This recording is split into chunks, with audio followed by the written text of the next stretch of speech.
இயேசு கிறிஸ்துனுடைய இனிதான நாமத்தினாலே உங்கள் யாவரையும் வாழ்த்துகிறேன். இந்த காலை வேளையிலே உங்களோடு கூட சேர்ந்து ஐக்கியப்படுவதிலேயும் தேவனுடைய வார்த்தையை பகிர்ந்தளிப்பதிலேயும் எனக்கு அதிக மகிழ்ச்சி. இந்த நல்வாய்ப்புக்காக தேவனை ஸ்தோத்தரிக்கிறேன். மேலும் அன்பு போதகர் திரு நாதன் அவர்களுக்கும் எல்டர் லெனி அவர்களுக்கும் சபையார் யாவருக்கும் என்னுடைய நன்றியை உரித்தாக்குகிறேன். அன்பானவர்களே, நாம் ஆதியாகமம் 49ஆம் அதிகாரத்தை நெடு மாதங்களாக தியானித்து வருகிறோம். முதலாவது வாக்கியம், இரண்டாவது வாக்கியம், பிற்பாடு 14 முடிய நாம் வாசிக்க கேட்டோம். யாக்கோபு தன் குமாரரை அழைத்து, நீங்கள் கூடி வாருங்கள், கடைசி நாட்களில் உங்களுக்கு நேரிடும் காரியங்களை அறிவிப்பேன். யாக்கோபின் குமாரரை, நீங்கள் கூடி வந்து கேளுங்கள், உங்கள் தகப்பனாகிய இஸ்ரவேலுக்கு செவி கொடுங்கள் என்று சொல்லி தன்னுடைய முடிவு உரையை அவன் அவ்வாறாக பேச துவங்குகிறான். தேவனும் கூட அப்படித்தான். நியாய தீர்ப்பு நாளிலே he begins with the introduction. அவர் ஒரு முன்னுரையோடு கூட அவர் நியாய தீர்ப்பை எழுத துவங்குகிறார். பேதுரு அப்போஸ்தலன் தன்னுடைய சபைகளுக்கு எழுதும் பொழுது சொல்லுகிறான், கடைசி நாளிலேயே நியாய தீர்ப்பு எங்கு துவங்குகிறது? சபையிலிருந்து துவங்குகிறது என்று சொல்லி அவன் அப்போஸ்தலன் நமக்கு ஞாபகப்படுத்துகிறான். ஆகவே அன்பான தேவனுடைய பிள்ளைகளே, தேவனுடைய நியாய தீர்ப்புக்காக, நியாய தீர்ப்பின் நாளுக்காக நாம் ஒவ்வொருவரும் நம்மை நாமே தயார் செய்து கொண்டதான பிள்ளைகளாய் நாம் காணப்பட வேண்டும். இங்கே யாக்கோபு கடைசி நாட்களில் உங்களுக்கு நேரிடும் காரியங்களை அறிவிப்பேன் என்று சொல்லி சொல்கிறான். He foretell the future of his children. அது மாத்திரமல்ல, அவன் சொல்லுகிறான், உங்கள் தகப்பனாகிய இஸ்ரவேலுக்கு செவி கொடுங்கள் என்று சொல்லி சொல்லுகிறான். எவ்வளவு உண்மையும் கட்டாயமான ஒரு சத்தியம் செவி கொடுப்பது. இன்றைக்குள்ள பிள்ளைகள் எல்லாம் பெற்றோருக்கு செவி கொடுப்பதில்லை. They do not want to listen to their parents. இன்றைக்குள்ள வாலிப பிள்ளைகளுடைய தவறுகளை பட்டியலிடும் பொழுது முதலாவது பட்டியலிட வேண்டும் என்று சொன்னால், they don't give their ears to their parents. The very first thing. காது கொடுத்தால் தானே செய்ய முடியும், காது கொடுத்தால் தானே கீழ்ப்படிய முடியும். அவர்களுடைய காதெல்லாம் வேறொரு சத்தத்தை கேட்டுக்கொண்டிருக்கிறது. யாக்கோபு தன்னுடைய உரையை துவங்குவதற்கு முன்பதாக சொல்கிறான், ரொம்ப கவனமாக கேட்டுக்கங்க. Why? Because he is not going to repeat. எனக்கு அன்பான தேவனுடைய பிள்ளைகளே, தேவனுடைய வார்த்தையை அநேக முறை நாம் கேட்கிறோம், ஆனால் நாம் மறந்து விடுகிறோம். ஆனால் யாக்கோபு நமக்கு எச்சரிக்கிறான், கடைசி நாட்களிலே உங்களுக்கு நேரிடும் காரியங்களை அறிவிக்க இருக்கிறேன், செவி கொடுங்கள் என்று சொல்லி சொல்கிறான். இந்த காலை வேளையிலே நாம் இசக்காரை குறித்தும் தானை குறித்தும் நாம் தியானிக்கவிருக்கிறோம். கண்களை மூடி ஜெபம் செய்வோம். நல்ல பிதாவே, நன்றியோடு துதிக்கிறோம், ஸ்தோத்திரிக்கிறோம்.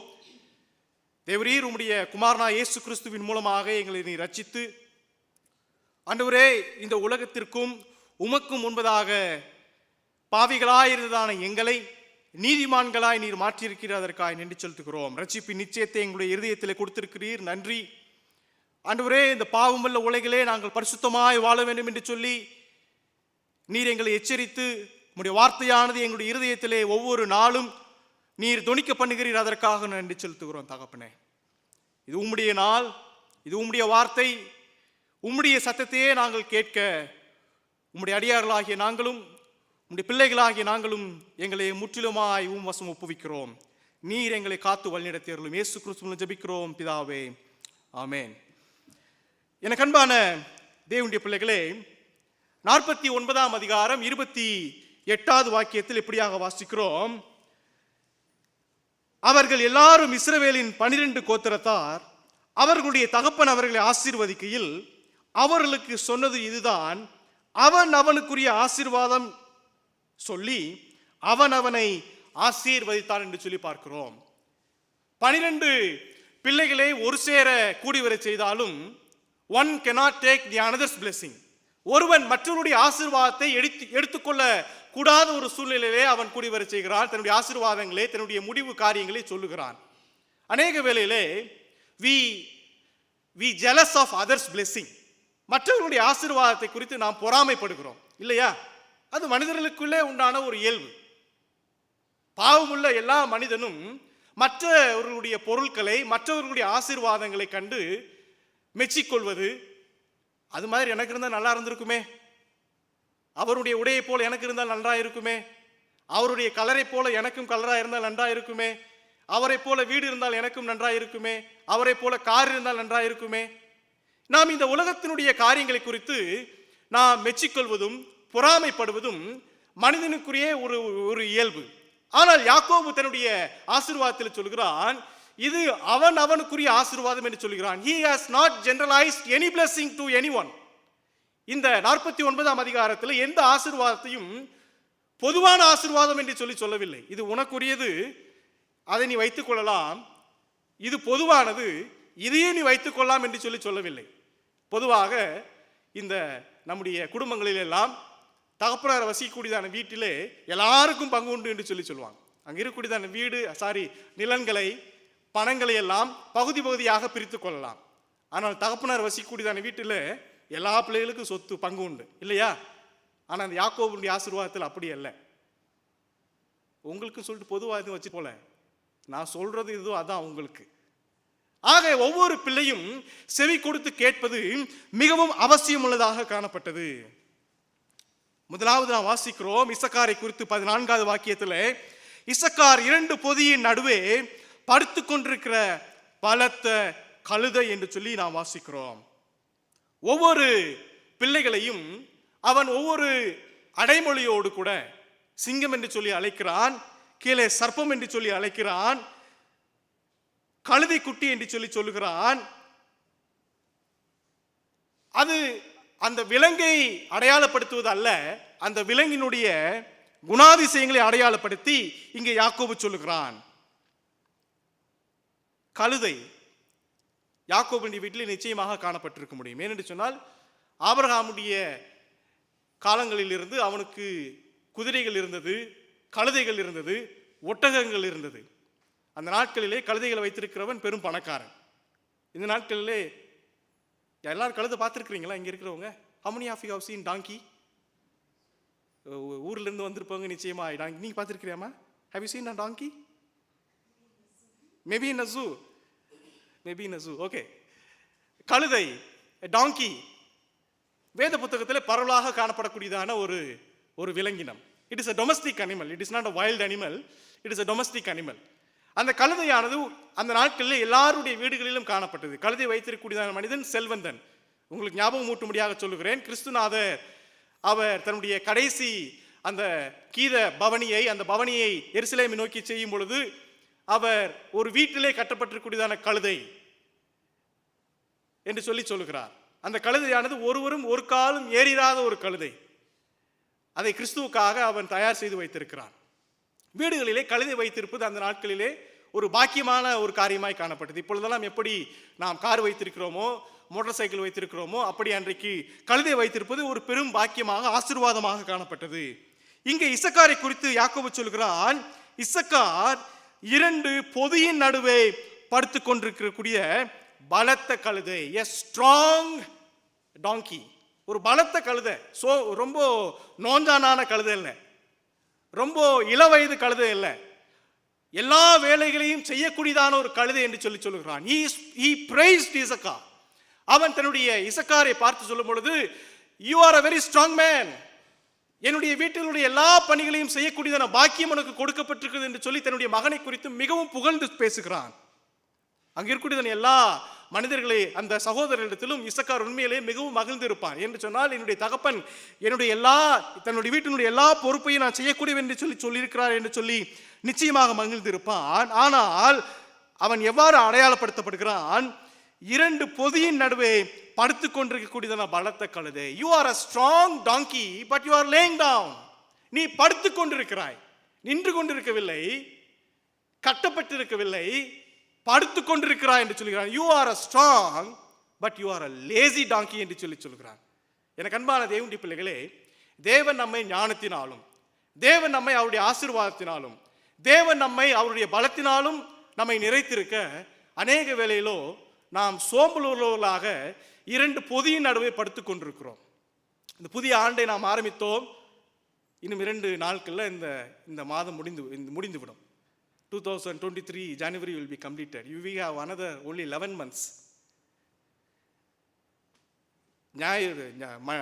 ஜனவரி பிறக்கும் பொழுது சிலரெல்லாம் புதிதாக ஒரு தீர்மானங்களை எடுப்பாங்க. இந்த வருஷத்தில் நான் இதெல்லாம் செய்யணும், சிலர் ஜிம்முக்கு போகணும், சிலர் இந்த காரியெல்லாம் செய்யணும்னு சொல்லிட்டு தீர்மானம் எடுப்பாங்க. ஆனால் எத்தனை பேர் அந்த வருடத்தின் முடிவில் தொடர்ச்சியாக அதை செய்திருக்கிறோம்?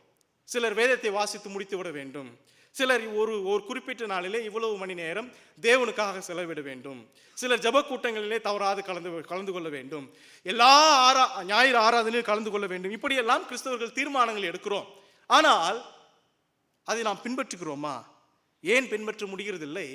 சோம்பல் நம்மை கெடுத்து விடுகிறது. இந்த இசக்கார் லேயாளினுடைய கடைசி மகன், கடைக்குட்டி. லேயாளிடத்திலிருந்து அநேக அன்பினையும் அநேக அரவணைப்பையும் அவன் நிச்சயமாக பெற்றிருக்க முடியும். உண்மையாகவே இந்த இசக்கார் தன்னுடைய வாழ்க்கையை மிகுந்த ஆசீர்வாதத்தினாலே அவன் ஆரம்பிக்கிறான். எப்படியாக வேதம் பலத்த கழுதை என்று சொல்கிறதோ அப்படித்தான் அவனும் தன்னுடைய வாழ்க்கையை மிகுந்த சத்துவத்தோடு கூட அவன் தன்னுடைய வாழ்க்கையை ஆரம்பிக்கிறான்.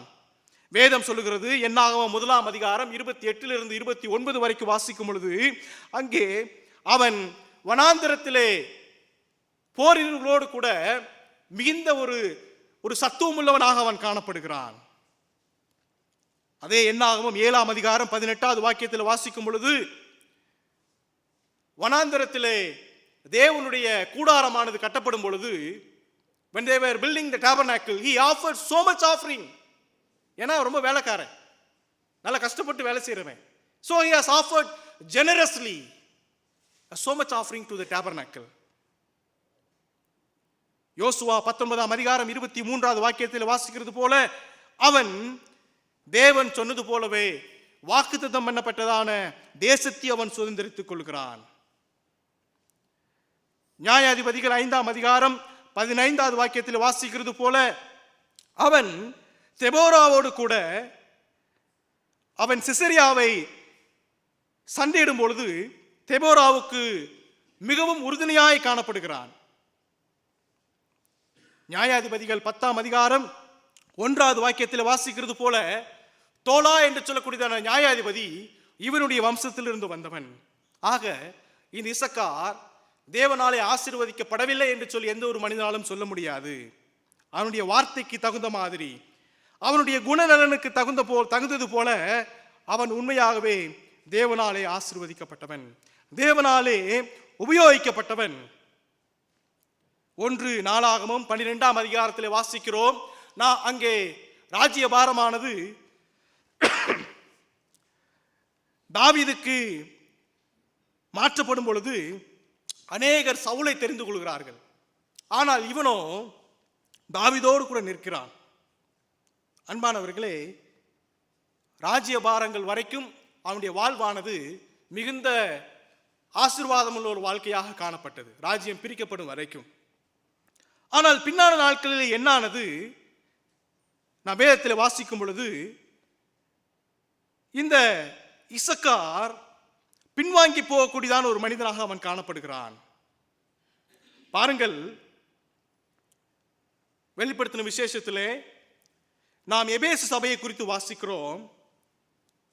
விசுவாசத்திலும் அன்பிலும் வைராக்கியத்திலேயும் முன்மாதிரியான ஒரு சபை இந்த எபேசு சபை. வேத புத்தகத்திலே 3 இடங்களிலே குறிப்பிடப்பட்டதான ஒரு சபை என்று சொன்னால், 3 பேரால் எழுதப்பட்டதான ஒரு சபை என்று சொன்னால் அது இந்த எபேசு சபைதான். பவுல் எழுதுகிறார், யோவான் எழுதுகிறார், பேதுருவும் இந்த எபேசு சபையை குறித்து எழுதுகிறார். இப்படியாக புதிய ஏற்பாட்டில் எழுதினதான 3 பேரும் இந்த எபேசு சபையை குறித்து எழுதுகிறார்கள். இந்த எபேசு சபை காணப்படக்கூடியதான 7 ஆசிய சபைகளிலேயே பிரதானமான ஒரு சபை. ஆனால் அந்த சபையானது ஆரம்பத்திலே முன்மாதிரியாக காணப்பட்டாலும், ஆரம்பத்திலே சத்துவம் நிறைந்ததாக காணப்பட்டாலும், பின்னான நாட்களிலே பின்வாங்கி போனது.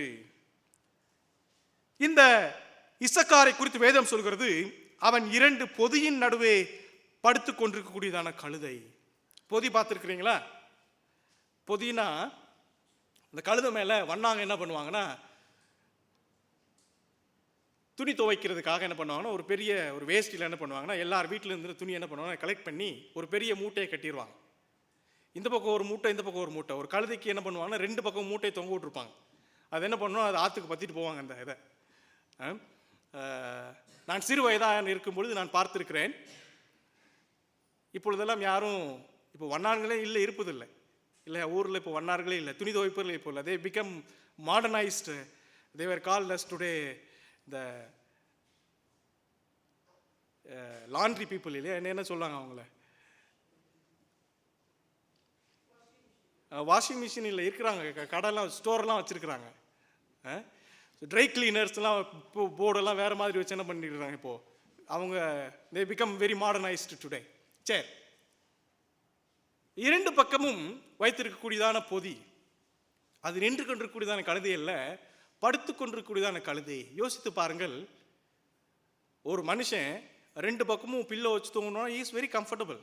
அதை தான் நம்ம அடுத்த வாக்கியத்தில் வாசிக்கிறோம்.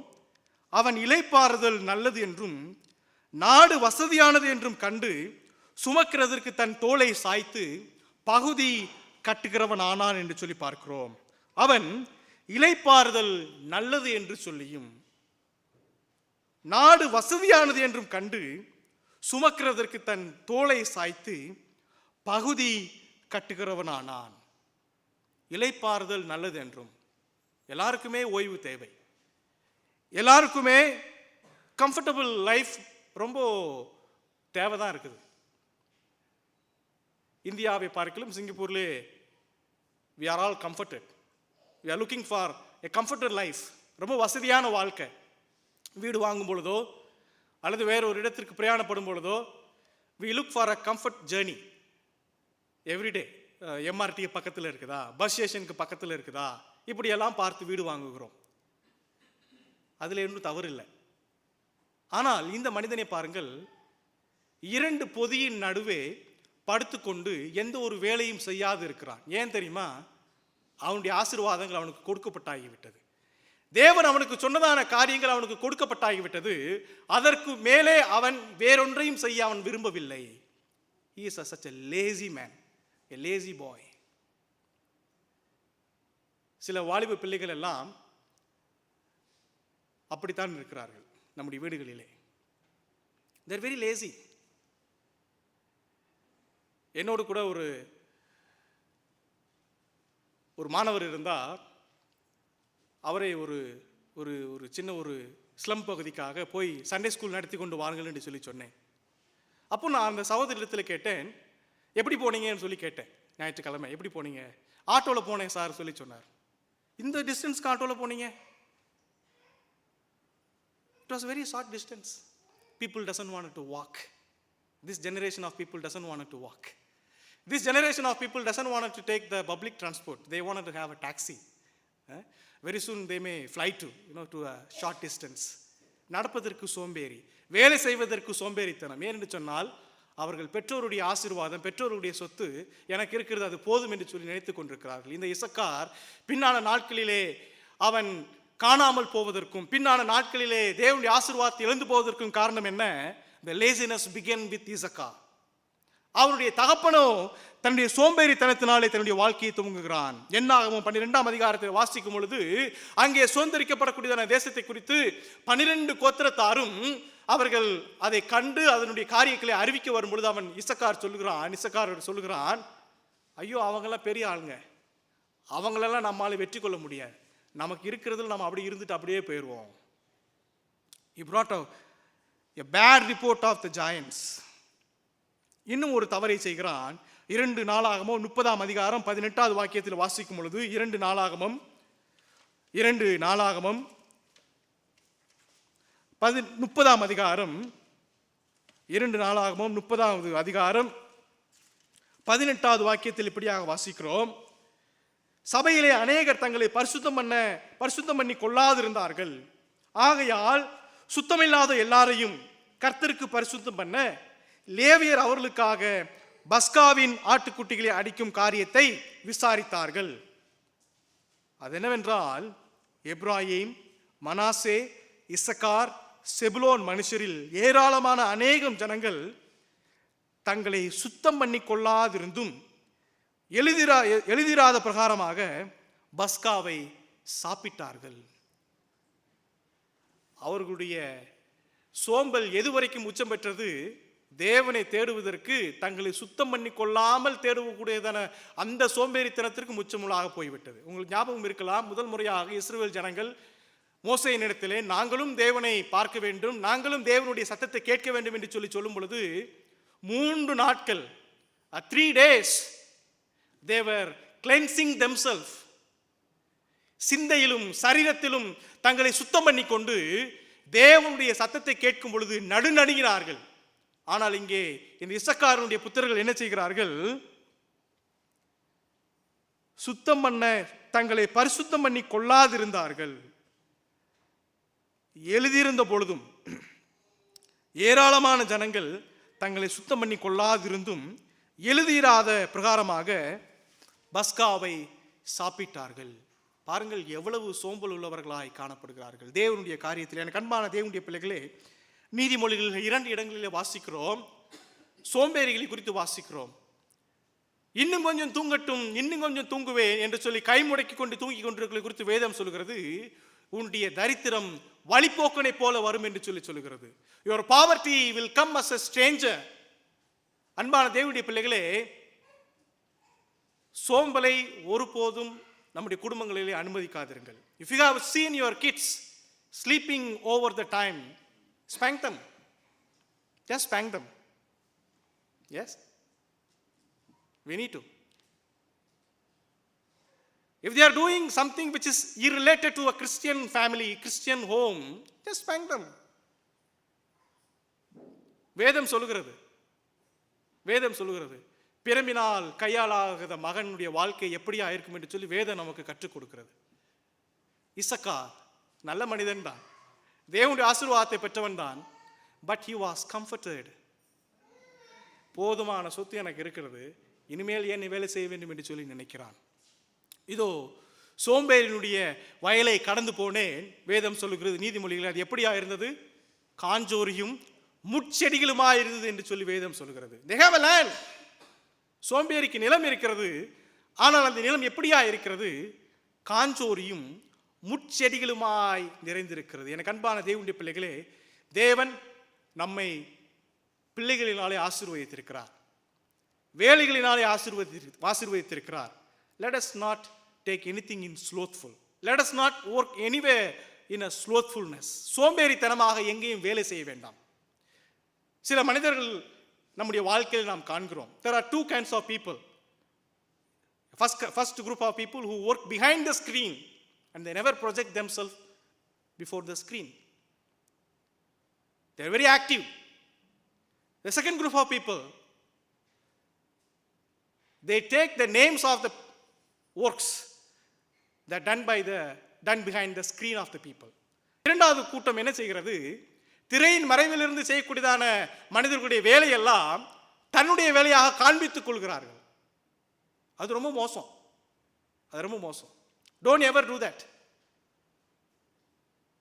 இசக்கார் ஆசீர்வதிக்கப்பட்டவன் தான், ஆனால் தேவனுடைய ஆசீர்வாதத்தை எல்லாம் அவன் இழந்து போனான். இன்றைக்கு நாம் ஆசீர்வதிக்கப்பட்டிருக்கிறோம். தேவன் நம்மை செல்வத்தினாலும் வீடுகளினாலும் பொருளாதாரத்தினாலும் வேலையினாலும் நம்மை ஆசீர்வதித்திருக்கிறார். ஆனால் நாம் ஒருபோதும் சோம்பலுள்ளவர்களாய் மாறிவிடக்கூடாது. இது போது, எனக்கு சம்பாதிக்க வேண்டியதெல்லாம் சம்பாதிச்சாச்சு, தேவனுடைய வாக்குத்தத்தெல்லாம் நிறைவேறிடுச்சு, இது போது எனக்கு. Don't be comforted. Don't ever build a compound around you. இதுதான், this is my territory. Don't do that. வேதம் சொல்லுகிறது, உன் கையின் பிரயாசத்தை நீ சாப்பிடுவாய், உன் கையின் பிரயாசங்களை நீ சாப்பிடுவாய், பாக்கியமும் நன்மையும் உனக்கு உண்டாயிருக்கும் என்று சொல்லி வேதம் சொல்லுகிறது. அன்பான தேவனுடைய பிள்ளைகளே, தெசலோனிக்கே புஸ்தகத்தில் அப்போஸ்தலனாகிய பவுல் எழுதும்போது சொல்லுகிறார், சோம்பலுள்ளவன் சாப்பிடவும் கூடாது என்று சொல்லி சொல்லுகிறார், வேலை செய்யாதவன் சாப்பிடவும் கூடாது என்று சொல்லி சொல்லுகிறார். Don't be ever comforted with the wealth that the Lord has blessed you. You may lose it very soon. மத்தேயு 19ஆம் அதிகாரம் 16 வாசிக்கும் பொழுது அங்கே கிறிஸ்துநாதர் பிதாவிற்கு முன்பாக அறிக்கை எடுக்கிறார். எவ்வாறு அறிக்கையிட போகிறார் நம்மை குறித்து? சோம்பலுள்ளவர்கள் என்று சொல்லியா? அல்லது இவன் இளைப்பாரி கொண்டிருக்கிறான் என்று சொல்லியா? நம்மை ஒருபோதும் இளைப்பாறுதல் உள்ளவராக, நம்முடைய பிள்ளைகளை ஒருபொழுதும் சுகபோகம் உள்ளவர்களாக வளர்த்து விடாதிருங்கள். லூக்கா நற்செய்தி நூலிலே கிறிஸ்துநாதர் ஒரு ஓமையை, ஒரு கதையை குறித்து சொல்லும் பொழுது அந்த முட்டாளை குறித்து சொல்லுகிறார், அந்த வசதியானவரை குறித்து சொல்லுகிறார். இஸ் a rich fool என்று சொல்லுகிறார். Is not saying rich man, he says rich fool. சேர்த்து வைப்பதிலே அவன் முட்டாள் அல்ல. தேவன் அவன் ஏன் முட்டாள் என்று சொல்லி சொன்னார்? சேர்த்து வைக்கிறதிலே முட்டாள் என்று சொல்லி அல்ல. அவன் சொல்லுகிறான் ஒரு வாக்கியம், சேர்க்க வேண்டியதெல்லாம் சேர்த்தாகி விட்டது என்று சொல்லுகிறான். ஆகையினால்தான் அவர் முட்டாள். சேர்க்க வேண்டியதெல்லாம் சேர்த்தாகி விட்டது என்று சொல்லுகிறான். never ever be a sloth, a lazy person, and to say whatsoever that I have to earn in my life, I have earned it. Whatsoever that I need to work, I have worked. Hereafter I don't have to work. Don't ever say that. You will lose your blessings in the future. இரண்டாவதாக நாம் வாசித்து தியானிக்கக்கூடியதான மனிதன் தான். 16வது வாக்கியத்தில் வாசிக்கிறோம், தான் இஸ்ரவேல் கோத்திரங்களில் ஒரு கோத்திரமாகி தன் ஜனத்தை நியாயம் விசாரிப்பான். தான் குதிரையின் மேல் ஏறி இருக்கிறவன் மல்லாந்து விழும்படியாய் அதன் குதிங்காலை கடிக்கிறதற்கு வழியில் கிடக்கிற சர்ப்பத்தை போலவும் பாதையில் இருக்கிற வீரியனை போலவும் இருப்பான். கர்த்தாவே உம்முடைய ரட்சிப்புக்கு காத்திருக்கிறேன் என்று சொல்லி நாம் வாசிக்கிறோம். அன்பானவர்களே, இந்த தான்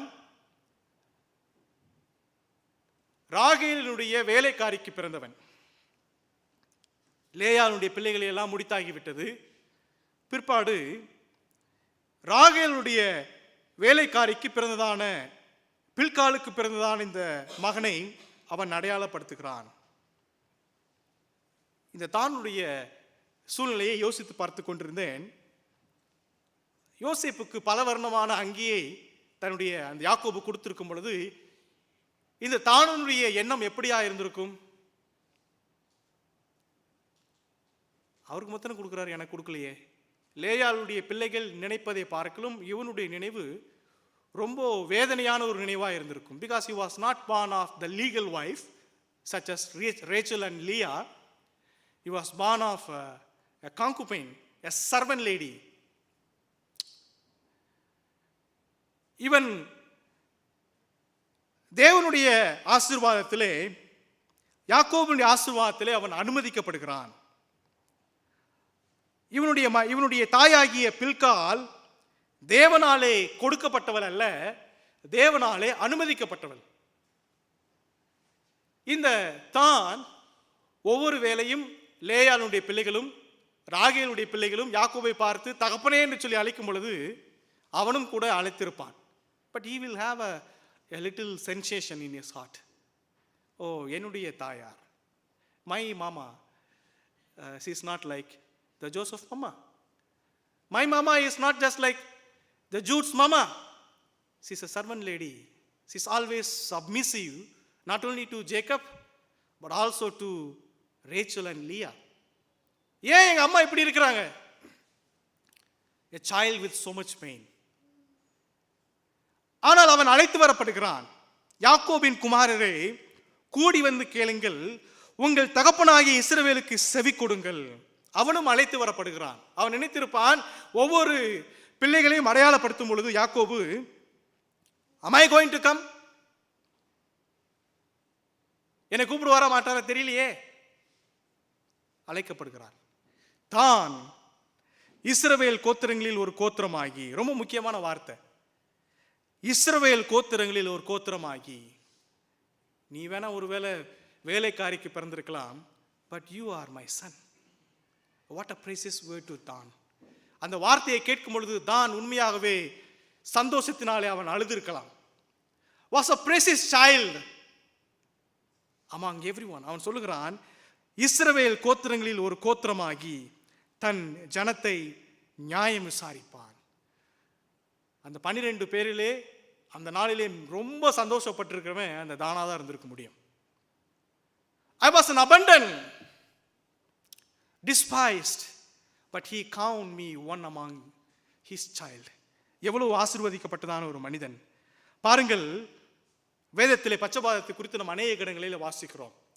இந்த யாக்கோபுக்கு பட்சபாதத்தை குறித்து வேற எல்லாரையும் விட இந்த யாக்கோபுக்கு தான் நல்லாகவே தெரியும் பட்சபாதத்தை குறித்து.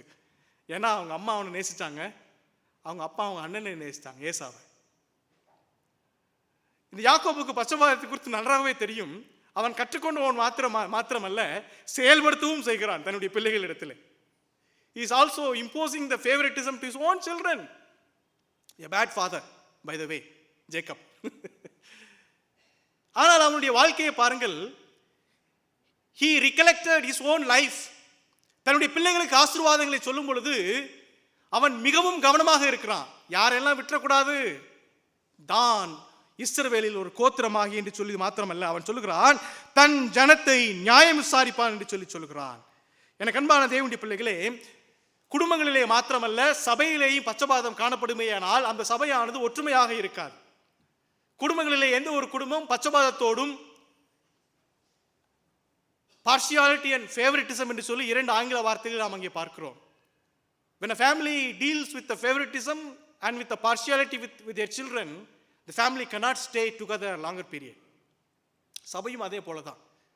A pastor cannot be stick with a particular person all the time.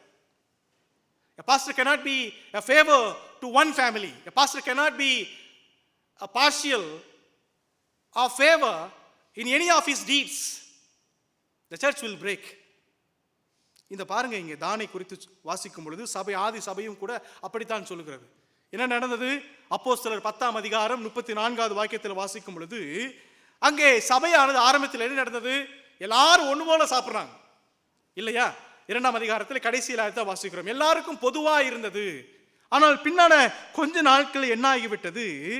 6ஆம் அதிகாரம் முதல் 7 வசனங்களை வாசிக்கும் பொழுது அங்கே கிரேக்கத்திலிருந்து வந்ததான யூதர்கள் தங்களுடைய விதவைகளை மற்றவர்கள் சரியாக விசாரிக்கவில்லை என்று சொல்லி ஒரு புகார் கொடுக்கிறாங்க. எதுல விசாரிக்கல? பந்தி விசாரிப்பு செய்யறதில்ல. இங்க அப்படி நடக்குமோன்னு தெரியல, ஆனா ஊர்ல எல்லாம் அது நடக்கும். கல்யாண வேலையில எல்லாருக்கும் அது வச்சாங்க, எனக்கு மட்டும் அது கொடுக்கல. என்ன சாப்பாடு கொடுத்தாங்க? ஒரு ஃபேவரிட்டிசம், அது பச்சைபாதம் நல்லா சாப்பாடு போடல. பக்கத்தில் ஒன்று கொடுத்தாங்க, எனக்கு கொடுக்கல. அதான் அங்கே நடந்தது ஆய் திருச்சபையில். இவங்கெல்லாம் கிறிஸ்தவங்க தான், ஆனால் கிரேக்கத்திலிருந்து வந்த கிறிஸ்தவங்க இவங்களுக்கெல்லாம் இதெல்லாம் வைக்காதீங்க, அவங்க ஊரில் வந்தவங்களுக்கு நல்ல திருப்தியாக சாப்பாடு போட்டு அனுப்பிட்டாங்க. பெரிய ஒரு பிரச்சனையாக வெடித்தது. ஆகையினாலே டீக்கன்ஸ் என்று சொல்லக்கூடியதான உதவியாளர்களே, உக்ரானக்காரர்களை அங்கே சபையிலே நியமிக்கிறார்கள். அப்போஸ்தலனாகிய பேதுரு அவன் புறஜாதியாருக்கு பேச தேவனுடைய வார்த்தையை கொடுக்க அவர் ரட்சிப்புக்குள்ளாக வழிநடத்த செல்லும் பொழுது யூதர்கள் சொல்லுகிறாங்க, நீ எப்படி போகலாம்? இயேசு கிறிஸ்து யூதரையா? யூதர்களுக்கு தான் நமக்கு பிரசங்கம் பண்ணணும், யூதர்களை தான் நாம் ரட்சிப்புக்குள்ளாக வழிநடத்தணும் சொல்லும் பொழுது அவனும் தாக்கப்படுகிறான். இப்படியாக ஆதி திருச்சபையானது சில நாட்களிலே பட்சபாதம் உள்ள ஒரு சபையாக மாறிவிட்டது. ஆகையினாலே அப்போஸ்தலனாகிய பவுல் 10ஆம் அதிகாரம் அப்போஸ்தலர் 10:34-35 வாக்கியங்களில் வாசிக்கும் பொழுது அவன் திட்டமான ஒரு சத்தியத்தை சொல்லுகிறான். தேவன் பட்சபாதம் உள்ளவர் அல்ல என்று சொல்லுகிறான். ரோமர் 2ஆம் அதிகாரம் 12வது வாக்கியம் 13வது வாக்கியத்தில் வாசிக்கிறோம், தேவனிடத்திலே பட்சபாதம் இல்லை. God is not favor to anyone. நன்றாக ஞாபகம் வைத்துக் கொள்ளுங்கள். இங்கே வந்திருக்கக்கூடிய நாம் யாவரும் ஒருவர் நேசிக்க வேண்டும். Nobody is low or nobody is so top in this building, in this church. தேவனுடைய சந்நிதியிலே தேவன் பார்த்து கொண்டிருக்க நான் எப்படி இன்னொருத்தனை பார்த்து இவன் என்னிலும் தாழ்மை உள்ளவன், இவன் என்னிலும் சிறுமை உள்ளவன் என்று சொல்ல முடியும்? Because God sees from everyone from the top. Hindu மதமே இந்த ஜாதியிலே தான் கட்டமைத்திருக்கிறார்கள். அது இல்லாத இந்து மதம் இல்லை. கிறிஸ்தவ மார்க்கம் அப்படி இல்லை. எந்த ஒரு கட்டுமானமும் அதற்கு கிடையாது. இவங்கெல்லாம் கடவுளை தொடலாம், இவங்கெல்லாம் கடவுளை தொடக்கூடாது, அப்படியெல்லாம் இல்லை. இந்த தானுடைய வாழ்க்கையை பாருங்கள். அவனுடைய தகப்பனாருடைய வார்த்தை மிகவும் முக்கியமான ஒரு வார்த்தை. கிறிஸ்துவும் நம்மை அப்படித்தான் ரட்சித்தார். 2 பேதுரு 2 அதிகாரம் 17-18 வாக்கியங்களில் வாசிக்கும் பொழுது என்ன வாசிக்கிறோம்? அங்கே 18வது வாக்கியத்தில் வாசிக்கிறோம், முன்னே கிறிஸ்துவுக்கு தூரமாய் இருந்ததான நீங்கள் இப்பொழுதோ கிறிஸ்துவுக்கு சமீபமானீர்கள் என்று சொல்லி வாசிக்கிறோம். நாமெல்லாம் பாவிகள், நாமெல்லாம் புறஜாதிகள். எனக்கு இருக்கக்கூடியதான ஒரு பெரிய சந்தோஷம் என்ன தெரியுமா? பரலோகத்தில் யூதர்களை பார்க்கலும் புறஜாதியார்கள் அநேகர் காணப்படுவாங்க. There will be more Gentiles than the Jews. Do you know how many Jews will be there in the millennium? எத்தனை பேர் கிறிஸ்துவனுடைய 1000 வருட அரசாட்சியில் எத்தனை யூதர்கள் இருப்பாங்க? வேத புத்தகம் நமக்கு நம்பர் சொல்லியிருக்குது இல்லையா? 1,44,000 பேர் என்று சொல்லி. ஆனால் எவ்வளவு புறஜாதியர்கள் இருக்க போகிறார்கள், எவ்வளவு சமாரியில் இருக்க போகிறார்கள். நாமெல்லாம் பெரும் பாக்கியம் உள்ளவர்கள். அன்பான தேவனுடைய பிள்ளைகளே, கிறிஸ்து அவர் யூதர்களுக்காய் வந்தார். ஆனால் யூதர்கள் அவரை புறக்கணிக்கும் பொழுது அவர் மற்றவர்களையும் அவர் சேர்த்துக் கொள்கிறார். அவர் தம்முடைய சீஷர்களுக்கு சொல்லும்பொழுது சொல்கிறார், நீங்கள் புறப்பட்டு போய் சகல ஜாதிகளுக்கும். அந்த வார்த்தை எவ்வளவு முக்கியமான ஆசீர்வாதமான ஒரு வார்த்தை. நாம் இந்த தானை போலத்தான் புறஜாதிகளாய், இந்த தானை போலத்தான் தேவனுடைய திட்டத்திலே இல்லாதவர்களாய் காணப்பட்டிருந்தோம். ஆனால் தேவனோ நம்மை ரட்சித்தார். தேவனோ நம்மை அவருடைய பிள்ளைகளாய் மாற்றி இருக்கிறார். யோவான் சுவிசேஷம் 1 அதிகாரம் 12வது வாக்கியத்தில் என்ன வாசிக்கிறோம்? அவருடைய நாமத்தின் மேல் விசுவாசம் உள்ளவர்களாய் அவர் ஏற்றுக்கொண்டவர்கள் எத்தனை பேர்களோ அத்தனை பேர்களும் அவருடைய பிள்ளைகளாகும்படி அவர்களுக்கு அதிகாரம் கொடுத்தார் என்று சொல்லக்கூடிய வாக்கியத்தை வாசிக்கிறோம். அன்பான தேவனுடைய பிள்ளைகளே, நாம் தேவனுடைய பிள்ளைகளாய் மாற்றப்பட்டிருக்கிறோம். வேதம் சொல்லுகிறது 49 அதிகாரம் 16வது வாக்கியத்திலே, தான் அவனுடைய பிள்ளைகளாய் மாற்றப்பட்டது மாத்திரமல்ல, அவன் தன்னுடைய ஜனத்தை நியாயம் விசாரிப்பான் என்று சொல்லி வாசிக்கிறோம். எத்தனை நியாயாதிபதிகள் இருக்கிறாங்க பைபிளில்? எத்தனை நியாயாதிபதிகள் இருக்கிறாங்க? எல்லாரும் நியாயாதிபதிகள் புத்தகம் வாசித்திருக்கிறீங்களா? எல்லாரும் வாசித்திருக்கிறீங்களா? வாசிக்கலையா? How many judges are there in the Bible? Any answer from my youth? How many judges are there? 12 நியாயாதிபதிகள் இருக்கிறாங்க வேத புத்தகத்தில். உங்களுக்கு தெரிஞ்ச ஒருத்தர் பேர் சொல்லுங்களேன். யாராவது ஒரு நியாயாதிபதி பேர் சொல்லுங்க. தெபோராள், வேற? ஓகே, சாமுவேல் பின்னாளுக்கு நியாயம் விசாரித்தான். ஆனால் நியாயாதிபதிகளுடைய கவுண்டிங்கில் அவர் வர்றதில்லை. வேற யாரு? சிம்சோன். 12 நியாயாதிபதிகள் இருந்தாலும் சண்டே ஸ்கூல்ல இருந்து பெரியாளான வரைக்கும் நமக்கு இருக்க கொடுத்து நமக்கு தெரிஞ்சதான பரவலாய் தெரிந்தான ஒரு நியாயாதிபதி யாரு? சிம்சோன் இல்லையா? அந்த சிம்சோன் இந்த தான் ஊர்க்காரர் தான், இந்த தான் ஜாதிக்காரர் தான். அவர் வேதம் என்ன சொல்கிறது?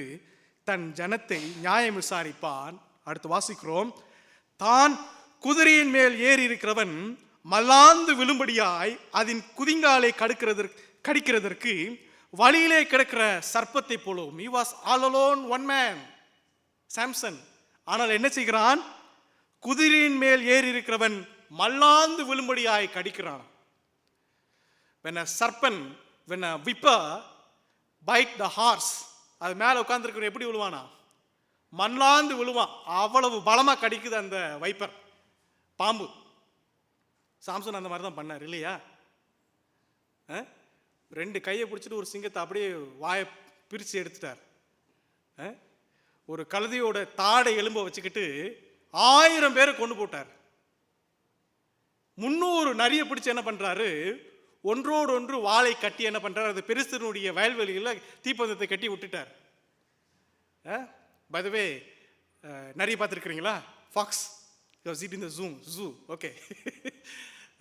கிராமங்களிலே, தமிழகத்தில் உள்ள கிராமங்களிலே நரியெல்லாம் வரும், நரியெல்லாம் இருக்கும், ஊழையிடும் சொல்லி சொல்லுவாங்க. ஒரு நரியை பிடிக்கிறது ரொம்ப கஷ்டம். ஒரு நரியை பிடிக்கிறது, இவன் ஒவ்வொரு நரியாக பிடிச்சு 300 நாள் விடலை. ஒரு பெரிய ஆச்சரியம், 300 நரியை ஒன்று போல பிடிக்கிறாங்க. எவ்வளோ பெரிய ஆள் இவன்! He was not only a wise man, ஹண்டிங்கில் கூட ரொம்ப சாதுரியமுள்ள ஆள் இந்த சாம்சன். 300 நரியை பிடித்து ஒன்றோடொன்று வாளை கட்டுகிறான். சாதாரணமான ஆள் இல்லை இவன். எப்படி சொல்லுது? வழியில் கிடக்கிற சர்ப்பத்தை போலவும். அவன் சாதாரணமான ஆள், வழியில் கிடக்கிற சர்ப்பம். ஆனால் அவன் பண்ணுற வேலை 40 வருடங்களாக இந்த பெலிஸ்தியர் ஜனங்கள், இது இஸ்ரவேல் ஜனங்கள் பெலிஸ்தியருக்கு பகுதி கட்டவர்களாக இருக்கும் பொழுது அடுத்த 40 ஆண்டுகள் இந்த பெலிஸ்தியரை அடின்னு அடிக்கிறாங்க. 40 வருடம் ரொம்ப கஷ்டப்படுறாங்க இந்த இஸ்ரவேல் ஜனங்க. அடுத்த 40 வருஷம் சின்ன சின்ன காரியத்துக்கெல்லாம் இந்த இந்த இந்த சிம்சோன் என்ன பண்றான்னா அந்த பெலிஸ்தருக்கு ஒரு பெரிய டார்ச்சர் கொடுக்குறான். அந்த பெலிஸ்தர் யோசிக்கிறாங்க, நம்ம இவங்களுக்கு கொடுத்த உபத்திரவத்தை விட இவன் ஒரு மனுஷன் நமக்கு இவ்வளோ உபத்திரவத்தை கொடுக்குறான், இவனை சும்மா விடக்கூடாதுடா. அவங்க எவ்வளோ ட்ரை பண்றாங்க. அவன் கையை கட்டுறாங்க, அவன் முடியை சிரைக்கிறாங்க, அவன் கண்ணை பிடுங்கிட்டாங்க. இருந்தாலும் 2 தூண்களை பிடித்து கொண்டு கடைசி தன்னுடைய சாவி நாளிலும் அநேக பெலிஸ்தரை தன்னோடு கூட அவன் மடிய செய்தான். அவ்வளவு பலமுள்ளவன் இந்த சிம்சோன். வேதம் சொல்லுகிற பிரகாரமாக குதிரையின் மேல் ஏறி இருக்கிறவன் மல்லாந்து விழும்படியாய் அதன் குதிங்காலை கடக்கிறதற்கு வழியிலே கிடக்கிற சர்ப்பத்தை போல அவன் இருந்தான். ஆம், தேவனுடைய வாக்கியம் எவ்வளவு உண்மையுள்ளது. அவன் அவ்வாறாக மிகுந்த பராக்கிரமுள்ளவனாக காணப்பட்டான். ஆனால் என்ன ஆயிற்று? பின்வரும் நாட்களிலே அவன் 2 பாவங்களை செய்கிறான். தானுடைய ஆசீர்வாதமானது, நான் வெளிப்படுத்தின விசேஷம் 7ஆம் அதிகாரத்தில் வாசிக்கும் பொழுது அங்கே 12 கோத்திரங்களை மறுபடியுமாக தீர்க்கனாகிய யோவான் அவனை எழுதும் பொழுது தானுடைய வம்சமானது அங்கே இல்லாது போய்விட்டது. there is no Don.